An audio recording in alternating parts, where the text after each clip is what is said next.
Halo guys, di sini kita mendapati tugas dari seni budaya yaitu mewawancarai salah satu seniman yang ada di Jember. Nah, alhamdulillah banget kita mendapat kesempatan untuk mewawancarai salah satu seniman ukir kayu yang ada di Jember. Pasti kalian penasaran dong gimana kita wawancarainya. Yuk. Nah, ini dia beberapa karya seni yang telah dibuat oleh Pak Joko.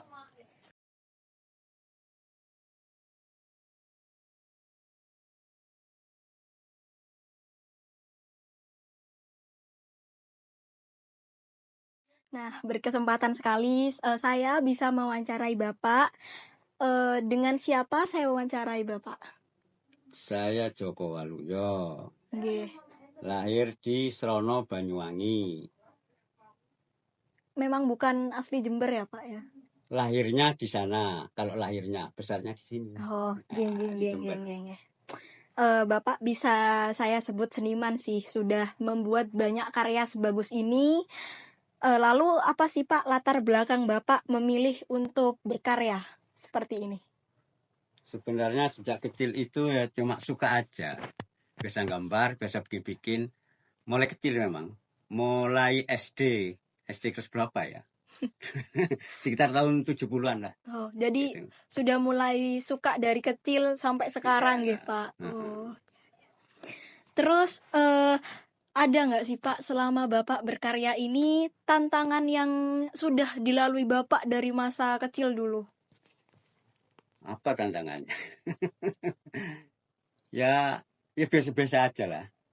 Jadi Kita berkembang sesuai dengan apa ya? Sesuai dengan jenjang umur. Begitu. Kalau anak umur segitu bisanya apa sih?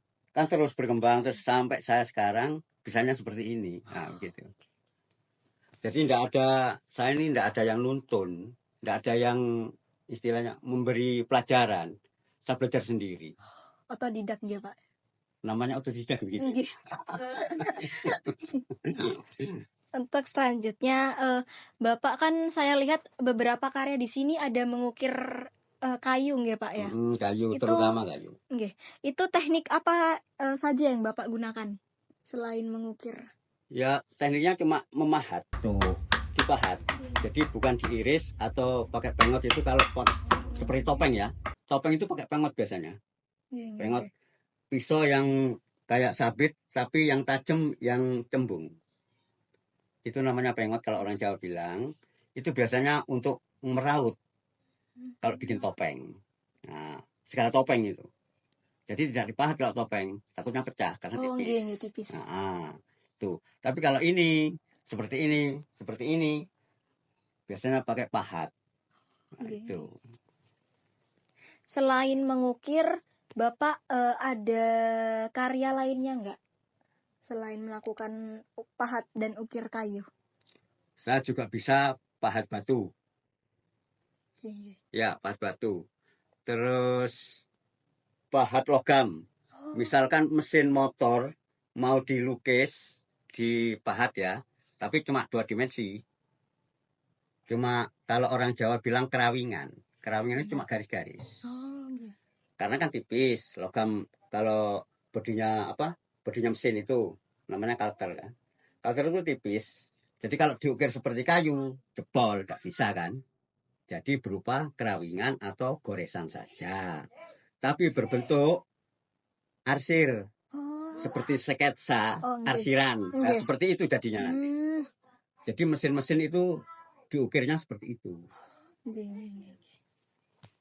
Jadi nggak cuma bisa mahat kayu aja nggih Pak. Ya, beruntun.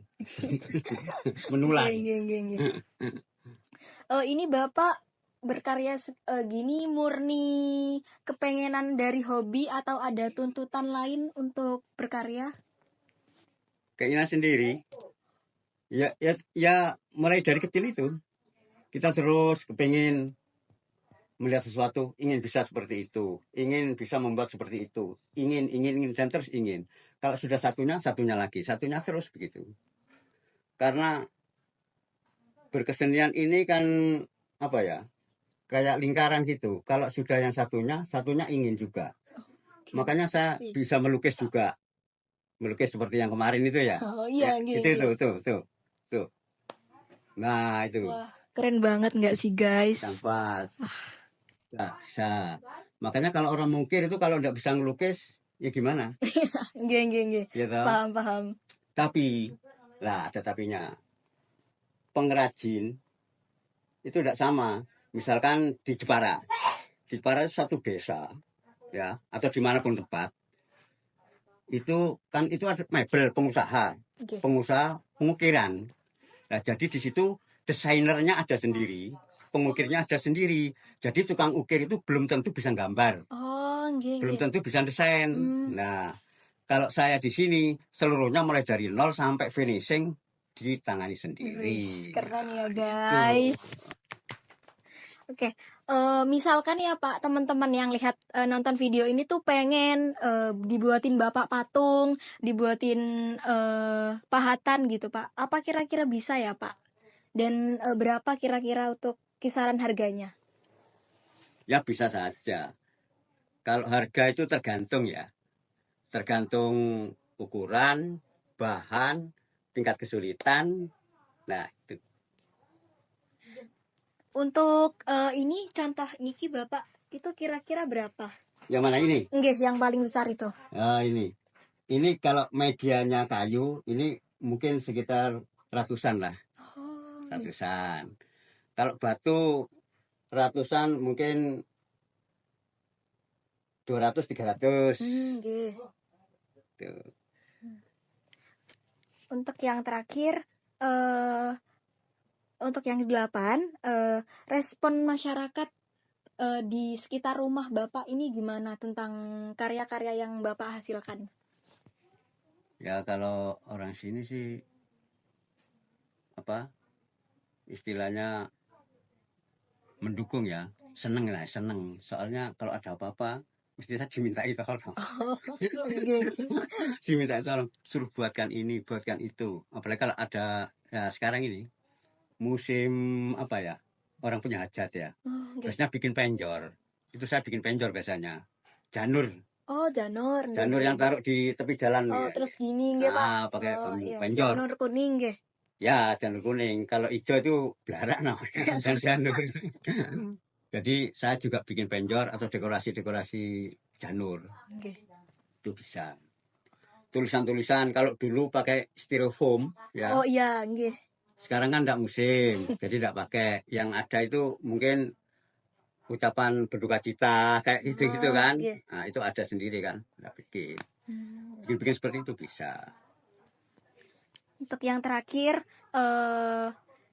apa sih harapan Bapak untuk kesenian ada di Jember? Beberapa penelitian membuktikan kalau misalkan banyaknya kuantitas pelukis di Indonesia tuh sudah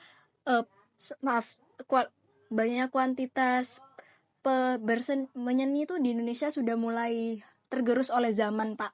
Lalu apa sih harapan Bapak untuk seni ada di Jember? Ya harapannya banyak yang suka. Ya, banyak yang suka terus mempelajari karena ini salah satu kalau orang Jawa bilang nguri-nguri budaya Jawa. Nah, nguri-nguri budaya sendiri, leluhur ya. Jadi dari leluhur, warisan leluhur ini harus dilestarikan. Terutama yang sifatnya adat, tradisi dan budaya. Betul, ini harus. Betul, Pak. Kalau enggak generasi penerus siapa? kalau saya ini kan sudah meninggal, siapa nanti yang meneruskan? Padahal saya ini sudah woro-woro. Woro-woro itu sudah mengumumkan. Siapa saja yang mau saya kasih ilmu tentang ini gratis, tidak saya bayar, saya kasih. Nah, kursus kilat lah istilahnya. Gratis. Tapi sampai sekarang tidak ada. Mungkin tidak suka karena mungkin terlalu rumit atau mungkin waktunya atau niatnya yang kurang atau bagaimana, tidak ngerti. Faktornya apa? Tidak ngerti saya. Belum ada mungkin. Atau Pak. mungkin uangnya sulit atau bagaimana gitu loh. Itu cari yang gampang-gampang, yang cari uang yang gampang, mungkin orangnya begitu mungkin. Padahal seni kan butuh banget ya Pak. Makanya sampai sekarang saya itu belum punya yang namanya yang mau saya kasih ilmu itu tidak ada sampai sekarang. Segitu aja sih Pak. Nah, terima kasih banyak kepada Bapak Joko atas waktunya untuk berbagi cerita inspiratif tentang keluh kesahnya dalam dunia ukir kayu. Karya-karya luar biasa seperti yang telah kita lihat hari ini adalah bukti nyata dari dedikasi, kesabaran, dan bakat yang luar biasa. Semoga cerita dan karya Bapak dapat menginspirasi kita semua untuk lebih menghargai seni tradisional dan tetap mendukung para seniman lokal. Jangan lupa untuk terus mengikuti karya terbaru dari Bapak Joko dan mendukung seni ukir kayu yang kaya akan nilai budaya. Sampai jumpa di kesempatan berikutnya. Anu Bu seniman. Ini kan ukur-ukuran kan Bu.